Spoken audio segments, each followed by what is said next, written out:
Donc, Dan, il m'a demandé de vous faire un petit récapitulatif juste avant la révision parce qu'il me semble que ça commence mercredi, du coup. Vous avez encore cours demain et mardi. Mais bon, on peut dire que ça va commencer à partir de ce week-end, quoi. Du coup, Dan, il vous a fait un planning de... Alors, je partage mon écran. Partager. Nickel. Non. Comment j'enlève ça? Voilà.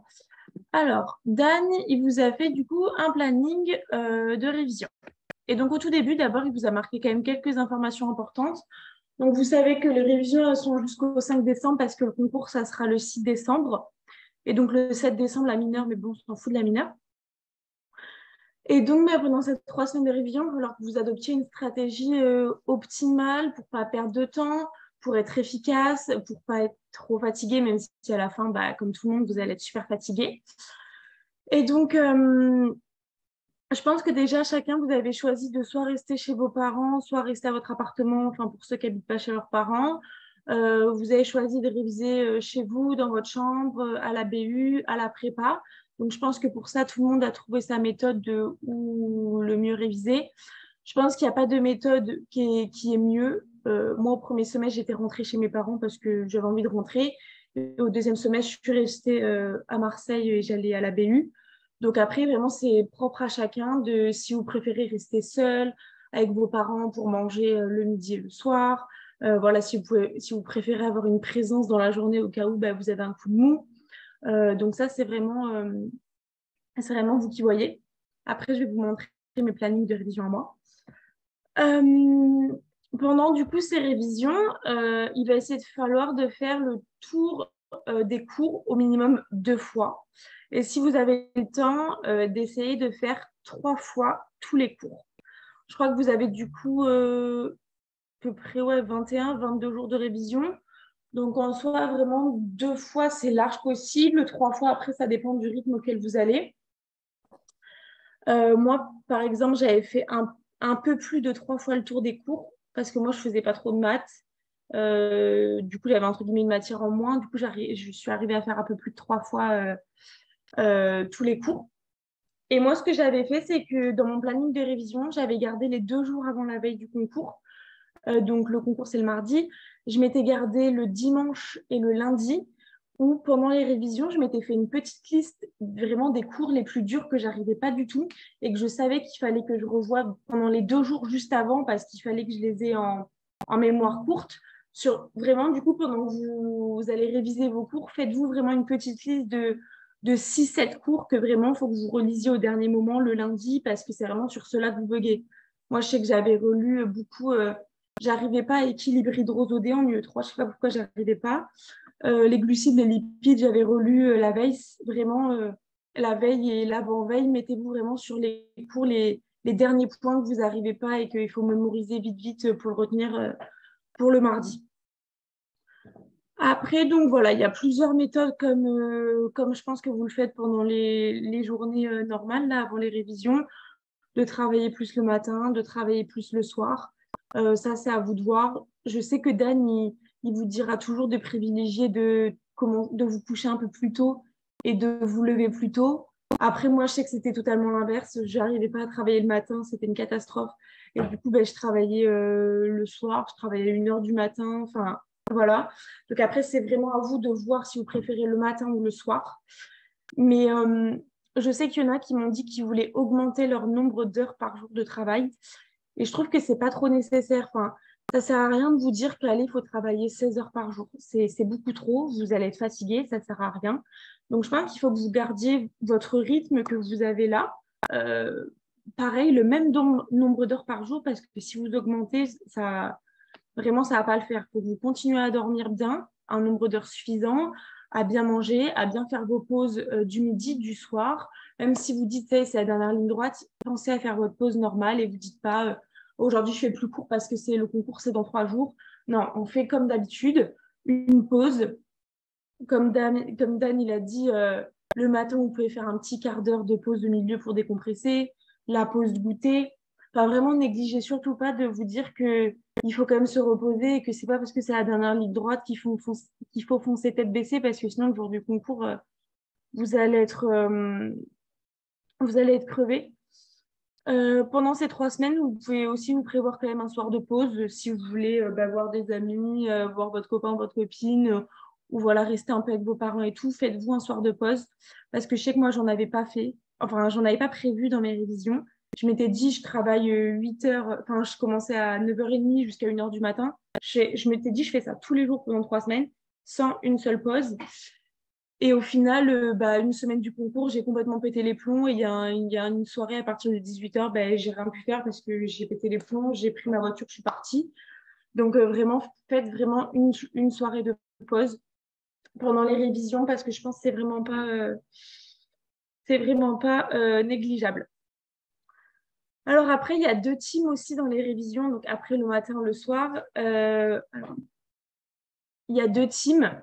Ceux qui vont préférer mélanger les matières dans la journée et ceux qui vont préférer faire une journée entière de la même matière. Pardon, moi je faisais pendant la journée entière, je faisais la même matière parce que je trouve que c'est plus de faire vraiment la même matière, on reste dans le même mood. Je trouve que c'est plus facile pour lier les cours, pour comprendre. Je trouve que pour moi, c'était évident en fait de faire par journée de matière, mais je sais que ça peut être hyper monotone, comme Dany l'a mis, de faire de l'UE1 toute la journée, de l'UE3 toute la journée, ou des maths. Enfin, ça paraît hyper chiant, mais moi, c'est comme ça que je préférais. Si vous trouvez que c'est trop long pour vous de faire la même journée, faites par demi-journée. C'est-à-dire que le matin, vous faites par exemple de l'UE5 et l'après-midi et le début de soirée, vous faites de l'UE1. Mais essayez pas de faire trop de matière dans la journée. Faites pas un cours du E2, un cours du E3, un cours du E4, un cours du E5. Ça, vous allez vous perdre. C'est pas hyper efficace. Donc, soit vous faites par journée entière, ou soit vous faites par demi-journée. Donc, moi, je vais vous montrer euh, comment je faisais. Ah ouais, alors avant de vous montrer un planning, donc comme Daniel l'a dit, il faut éviter de réviser sur son temps de sommeil. On dort, même si vous dites je fais encore un cours, je fais encore un cours, allez dormir, parce que sinon vous allez être crevé le lendemain. Je pense qu'on n'a pas besoin de vous le répéter que les annales, il faut les faire à fond. Essayez de faire les annales au minimum jusqu'à 2015, parce que jusqu'à 2015, ça peut être à peu près le programme. Euh, faites-les. Par exemple, la chimie orgas, tout le temps des questions d'annales. Donc en fait, en faisant vraiment les annales pendant les révisions, vous allez retrouver des questions qui vont tomber à votre concours, des items qui vont tomber. Donc vraiment, les annales, vous les faites sur toutes les matières à fond, parce que c'est vraiment hyper important sur la dernière ligne droite. Ce qu'il faut essayer de faire aussi, c'est de ne pas délaisser les matières qui sont à petit coef. Donc, bon, l'anglais, si vous avez quand même un niveau correct en anglais, moi je suis hyper nulle, mais vraiment je ne comprends pas 2 mots d'anglais et j'ai eu 13 et demi, donc ça va. Vraiment, l'anglais, bon, essayez d'aller faire les activités vite fait sur Seven Speaking là et de regarder les textes. Mais bon, l'anglais, c'est vraiment à part. Mais après, essayez de ne pas délaisser l'UE2 et l'UE4. Moi, j'ai délaissé l'UE4. C'était un choix que j'ai fait qui était bien et pas bien. Mais par exemple, ouais, je sais que vous allez vous dire, on fait l'UE1, l'UE3, l'UE5 à fond, et l'UE2, c'est pas grave, c'est coef 2. Et vraiment, vous savez que ça peut vous sauver genre, une toute petite matière comme ça. Si vraiment vous tapez une grave bonne note, genre 17, et ben, ça peut vous sauver la mise. Vraiment, ça peut tout jouer sur le concours. Donc, essayez vraiment de ne pas négliger l'UE2. L'UE4, essayez de faire ce que vous pouvez. Moi, je ne l'ai pas fait. J'ai eu 4 au concours. Après, j'ai eu de la chance parce que j'ai eu des très bonnes notes dans les autres matières, ce qui fait que j'ai eu un bon classement quand même, même avec 4 en maths. Mais moi, je savais que j'allais, de toute façon, que je ne sais pas faire une addition, donc j'allais être nulle en maths, donc je n'ai même pas essayé de faire les maths. Euh, donc voilà, essayez quand même de faire le minimum en maths, d'essayer d'avoir 9 ou 10 au concours. Entre 8 et 10, c'est à peu près ce que les gens ont tout le temps, c'est la moyenne. Donc si vous êtes par là, ça vous fait pas gagner des places, mais au moins vous perdez pas de place avec les maths. Donc voilà, essayez de faire le minimum pour ça. Ne délaissez pas l'UE2. faites un minimum l'UE7. La mineure, je ne l'ai pas fait. Je ne l'ai pas fait. Moi, j'avais droit et j'ai eu 8,5 au concours en mettant au hasard. Donc, ça ne compte pas dans le classement. Donc, voilà, pour moi, ce n'est pas la priorité de faire la mineure pendant la révision non plus. Après, si vraiment, vraiment, vraiment, vous voyez que vous êtes à la bourre, que vous n'avez pas du tout réussi à respecter votre planning et que vraiment, il faut faire un choix sur quoi travailler, ben ouais, c'est l'UE1, l'UE3 et l'UE5. Mais vraiment, essayez de rien négliger parce que ça peut vous coûter cher, quoi. Ouais, du coup, Dany vous a fait un planning où je crois, du coup, il faisait par demi-matière, enfin, par demi-journée de matière. Par exemple, le premier jour, ouais, c'était l'UE5 le matin et l'après-midi, c'était l'UE3. Ah non, il y avait l'UE1 aussi sur la troisième partie de la journée. Donc ça, c'est comme vous voulez. Voilà, donc je sais que les plannings de Dan, ils sont quand même bien. Donc même si vous avez fait un autre planning, regardez celui de Dan, ça pourra toujours vous donner des conseils. Et donc moi, je vais vous montrer les miens. Je dois avoir en image. Ouais. Alors moi, j'ai choisi de faire... Alors, je vais commencer... Moi aussi, les révisions, ils avaient commencé un... Mince. Les révisions, comment je zoome là-dessus? Ah ouais. Les révisions, ils avaient commencé un mercredi comme vous. Et moi, j'avais choisi de faire donc par journée entière de matière et même par 2 jours en fait. Moi, je faisais 2 jours du 1, comme vous le voyez, 2 jours du 3 et après, je faisais, il y avait combien de jours encore? 3 jours. Je faisais 3 jours où je faisais surtout de l'anatomie. Donc, ouais, bien 2 jours d'anatomie. Et le lendemain, je faisais l'UE2, un petit peu d'UE4. Mais voilà, moi, je fonctionnais comme ça. Ou sur mes 2 jours d'UE1, pendant une matinée, je faisais tous les premiers cours jusqu'à la chimie-orga. Toute ma première matinée, c'était les premiers cours. Mais par exemple, atomistique, le premier cours, pendant les révisions, j'ai dû le lire 2 fois 10 minutes. Enfin voilà, c'est un cours que pendant les révisions, il ne faut pas s'attarder là-dessus, quoi. Donc, c'est vrai que ça allait vite sur ces premiers cours. Après, je faisais toute l'après-midi tous les cours d'ADN. C'était un peu long. Le soir, je faisais acides aminés, peptides, protéines. Et souvent, j'avais le temps de faire des annales, des QCM, vu qu'après, je terminais plus tard. Le lendemain, pour ma deuxième journée du 1, je refaisais encore les cours d'ADN. Vu que j'avais que 4 heures et pas 6 heures comme l'après-midi, je refaisais les plus gros, vraiment. Voilà. Et l'après-midi, je me tapais glucides, lipides, enzymaux. Et le soir, je tapais les annales, les QCM, si vraiment je voulais revoir un cours que j'avais eu du mal. Euh, mais voilà, du coup, moi, je m'organisais par journée comme ça parce que je trouve que c'était plus simple. Après, je faisais pareil pour l'UE3. Mais je sais que des fois, j'avais un peu de mal à boucler l'UE3 en 2 jours, du coup, que je débordais sur mon deuxième jour. Enfin, sur le jour d'après, où c'était l'UE5, je crois, parce que... Alors, je sais pas si c'était sur lequel... Ben non, ouais, je sais que j'avais un petit peu débordé. Et donc après, vous voyez, ben, je faisais 2 jours où je faisais que de l'UE5. Mais en fait, en une journée, j'avais quasiment le temps de faire tout le programme du E5. Donc en fait, en 2 jours, je faisais limite 2 fois tout le E5. À part peut-être voilà, innervation que j'avais le temps de faire qu'une fois et digestif. Mais tous les autres cours, ben, en fait, je les voyais 2 fois. Je faisais vraiment les années à la fond du E5. Même si c'est vrai que ça fait 2-3 ans que le E5, ça devient de plus en plus compliqué, même vu qu'il n'y a plus trop de schémas. Et mon dernier jour, ben, je tapais l'UE2. Je remettais un peu ouais, vite fait le 5 et pour faire genre, je m'étais mis 3 heures de maths que je faisais pas. Je sais pas ce que je faisais à la place. Mais voilà, du coup, mes plannings, ils étaient comme ça. Donc, bah, si vous avez besoin que je vous aide à faire un planning, que je vous envoie individuellement sur WhatsApp mes plannings, vous pouvez me le demander aussi si vous voulez. C'est vrai que je m'étais chauffée aussi des fois le matin à faire genre une demi-heure d'anglais, une demi-heure de maths. Mais ça a tenu 2 jours. Ça a tenu 2 jours parce que comme je suis pas du matin, j'arrivais pas à me lever. Donc voilà, c'est vrai que je commençais à 9h, 9h30. Mais après, je travaillais sur cette case en fait que je travaillais encore jusqu'à 1h du matin. Donc voilà, c'est vous qui voyez pour le matin ou pour l'après-midi. Qu'est-ce que je voulais vous dire d'autre encore? Ouais, bah, le dernier jour avant le concours, le lundi, vous arrêtez de travailler à genre 4 heures. Et après, bah, vous allez à la douche, vous sortez un coup, vous faites quelque chose, vous mettez votre meilleure série, vous mangez un trop bon truc que vous aimez le soir.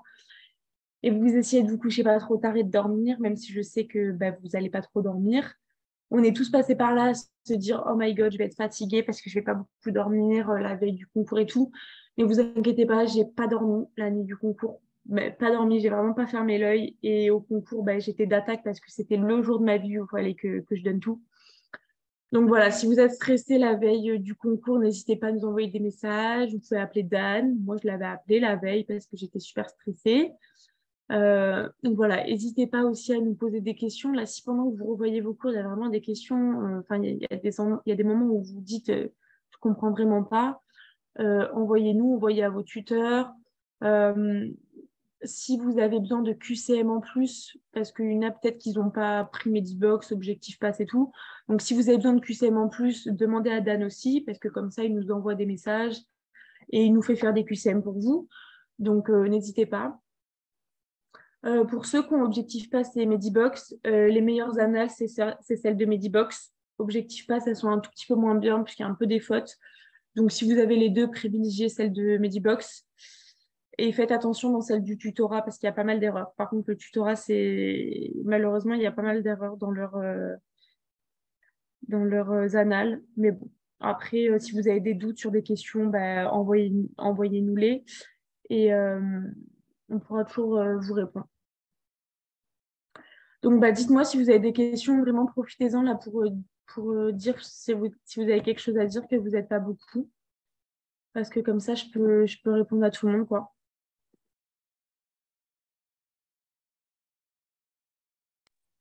Pour ceux qui habitent à Marseille, qui du Ouais, coup peuvent aller à la fac ou à la prépa n'importe quand, ouais. c'est mieux de rester chez soi ou d'y aller quand même? Après, ça, je sais. Franchement, ça dépend. Tu révises chez toi ou à la prépa et tout, là, pendant l'année? Ben, là, j'étais souvent à la bibliothèque, Ouais. mais je sais pas parce que ça me fait perdre du temps parce que j'habite à Marseille, mais loin quand même. Donc, Ouais, je vois ce que tu veux dire. Bah, après, ça dépend si tu sais que tu arrives à être performante chez toi, à hyper bien travailler, autant bien qu'à la BU, bah, reste chez toi. Mais si tu sais que de rester enfermé chez tes parents pendant 3 semaines, c'est pas possible, et que limite, tu préfères perdre 30 minutes pour aller à la BU et 30 minutes pour revenir, mais que tu sais qu'à la BU, tu vas tout donner, que tu vas être hyper productive, ben moi, je te dirais vraiment d'aller dans l'endroit où tu es le plus productif. Moi, je sais qu'au premier quad, je suis allée chez mes parents parce que au premier quad, je restais que dans mon appart. J'allais pas à la bibliothèque, pas à la prépa. Donc, pour moi, c'était logique d'aller chez mes parents. Mais au deuxième semestre, j'arrivais même pas à travailler 2 heures chez mes parents le week-end. C'était horrible. Et je savais que je préférais aller à la BU. Donc, je suis restée. Même si je perdais un peu de temps parce que du coup, il fallait que je me fasse à manger, il fallait que je fasse mes lessives, il fallait que je fasse un peu le ménage et tout. Je perdais un peu de temps, mais au final, j'étais hyper productive à la BU. Donc, bah, je préférais.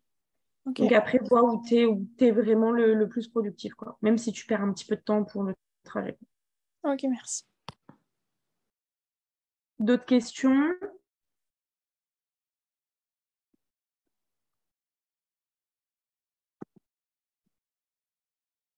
Je sais pas s'il y a des trucs écrits. Non.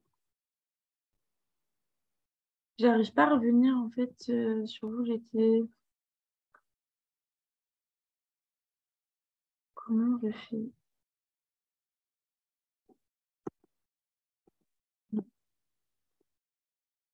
Ok, c'est bon. Bah voilà, bah dites-moi si vous avez des questions ou pas. En une matinée, on ferait combien de cours idéalement, tu penses? Après, c'est difficile à dire parce que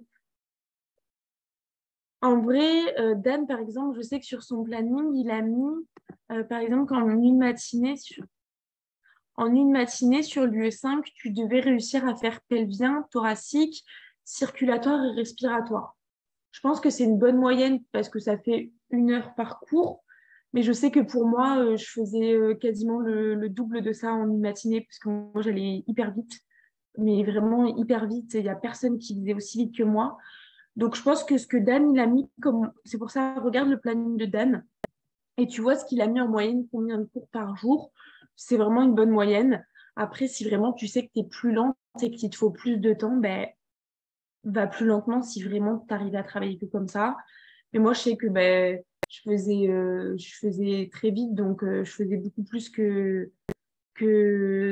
pardon, je faisais beaucoup plus que les gens, quoi. Je sais qu'au deuxième semestre, j'avais compté avec mes amis que je faisais 2 fois plus de cours que dans la journée. Donc, franchement, c'est propre à chacun. Donc, regarde la moyenne de ce qui met Dan par jour pour essayer de faire à peu près pareil, quoi.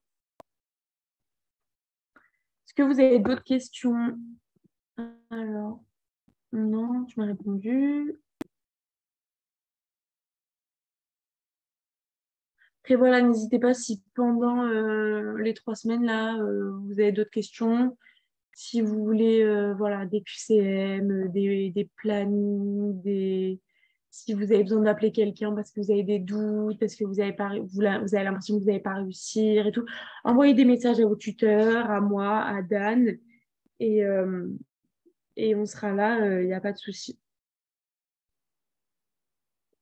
Si vous êtes sûr qu'il n'y a plus de questions, bah voilà, je vous libère comme ça. Voilà, je voulais pas que ça dure trop longtemps parce que je sais que bah, je ne veux pas vous faire perdre du temps, quoi. Donc, si vraiment il n'y a plus d'autres questions, bah écoutez, je vous laisse. C'est bon pour toi, Dan, ou pas? Ou tu voulais dire quelque chose? Je sais pas s'il écoute.